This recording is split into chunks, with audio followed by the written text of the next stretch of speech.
యెహోవా గుడారములో అతిథిగా ఉండదగిన వాడెవడు? ఆయన పరిశుద్ధ పర్వతం మీద నివసించదగిన వాడెవడు? యథార్థమైన ప్రవర్తన కలిగి నీతిని అనుసరించు హృదయపూర్వకంగా నిజము పలుకువాడే అని కీర్తనకారుడు 15వ అధ్యాయంలో రాస్తున్నాడు. ఇక్కడ యెహోవా గుడారములో అతిథిగా ఉండాలి అంటే ఒకరికి యథార్థమైన ప్రవర్తన ఉండాలి అని చెప్తున్నాడు. యథార్థమైన ప్రవర్తన అనగా నిజము పలుకుట, నిజము చెప్పుట, అబద్ధం ఆడకపోవట అన్నది కాదు. కానీ యథార్థమైన ప్రవర్తన అంటే దేవునికి ఇష్టమైన రీతిలో జీవించుట, దేవుడు చెప్పినది జరిగించుట, దేవుని సంతోషపరిచే విధమైన జీవితమును అలవర్చుకునుట. అట్టి విధమైన ప్రవర్తనను కలిగిన దానిని బట్టి దావీదు దేవుని యొక్క దృష్టిని ఆకర్షించి దేవుని యొద్ద నుండి నిత్యమైన దీవెనను పొంది ఉన్నాడు.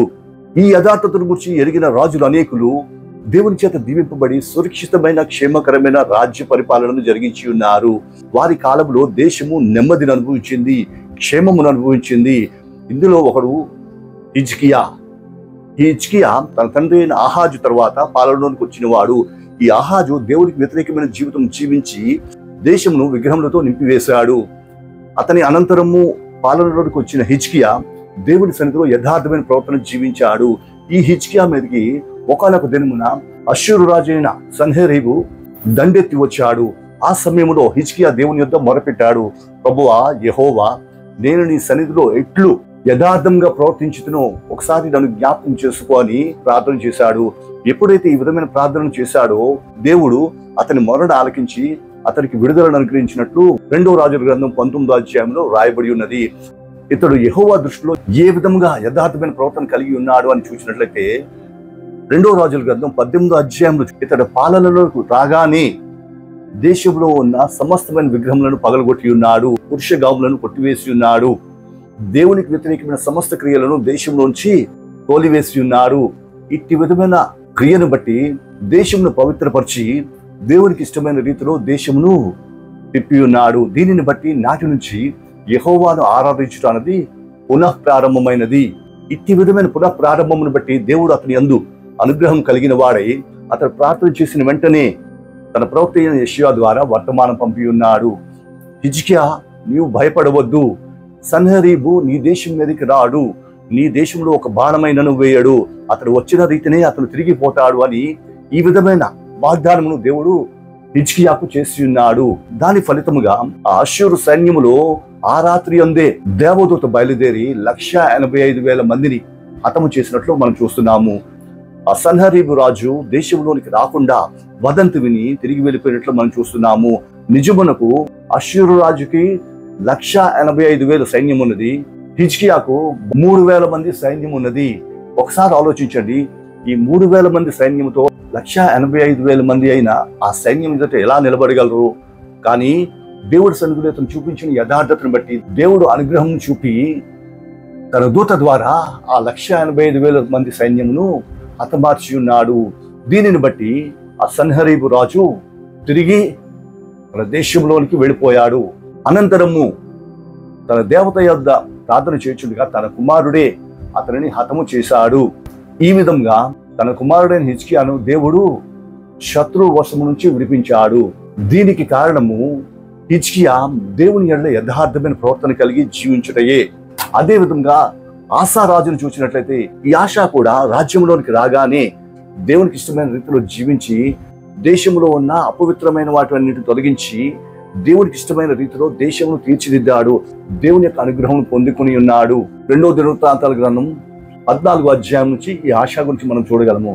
లూబీలైన వారు 1,00,000 మంది ఇతని మీదకి యుద్ధమునకు రాగా ఇతడు యెహోవాను ఆశ్రయించాడు. ఎప్పుడైతే ఇతడు యెహోవాను ఆశ్రయించాడో యెహోవా అతని చేతి నుంచి ఆసాను విడిపించి తన కాలమందు 10 సంవత్సరంలో నెమ్మదిని అనుగ్రహించాడు. ఆశ స్థిరపడిన తర్వాత ఇశ్రాయేలు రాజుతో శత్రుత్వం కలిగిన దాన్ని బట్టి అతడు తనకు సహాయం చేయనట్లుగా శత్రు రాజు వైపు తిరిగి అతని యొక్క సహాయం కోరి ఉన్నాడు. ఇంతవరకు దేవుని వైపు తిరిగిన దానిని బట్టి దేవుని యొక్క సహాయం పొంది 1,00,000 మంది సైన్యమును ఓడించాడు. ఈ రోజు ఇశ్రాయేలు సైన్యమును ఎదిరించుటకు గాను అతడు దేవుని వైపు చూడడం మానేసి మనుషుల వైపు చూడడం ప్రారంభించాడు.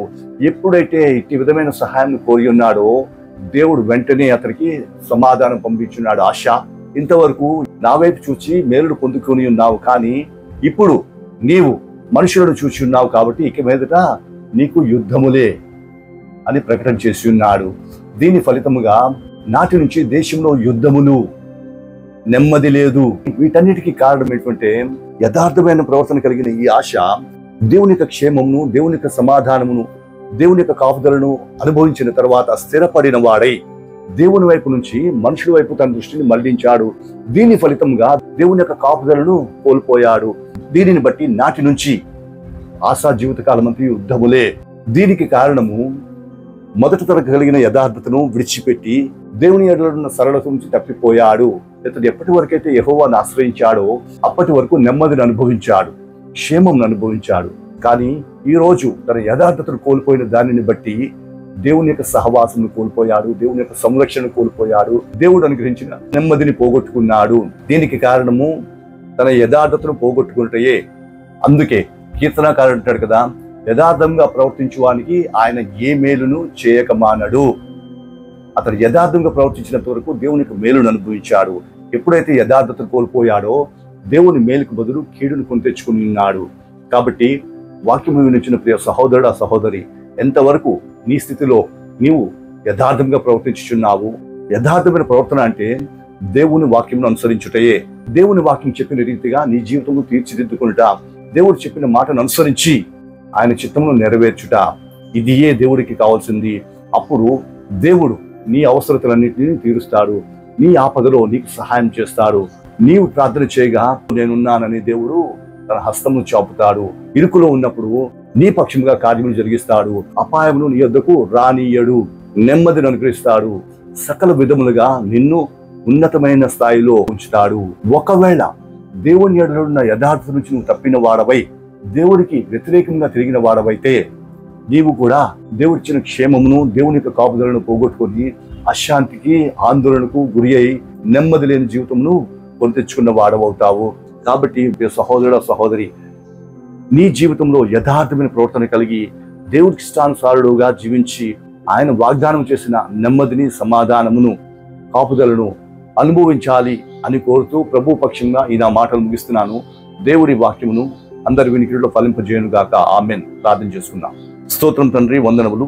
ఇంతవరకు నీ సన్నిధిలో యథార్థంగా ప్రవర్తించి వారి పట్ల నీ యొక్క దృష్టి ఉంచి వారికి సమస్త విధములుగా నీ కాపుదలను అనుగ్రహించి క్షేమం దయచేసే దేవుడివై ఉన్నావని బయలుపరిచినందుకు వందనములు. నీ సన్నిధిలో మేము కూడా యథార్థమైన ప్రవర్తన కలిగి నీ క్షేమమును, సమాధానమును అనుభవించు జీవించినట్లు మా పట్ల కృప చూపించి నీకు అనుగ్రహించి మహిమను పొందండి. యేసు నామమున అడుగుచున్నాం తండ్రి. ఆమేన్.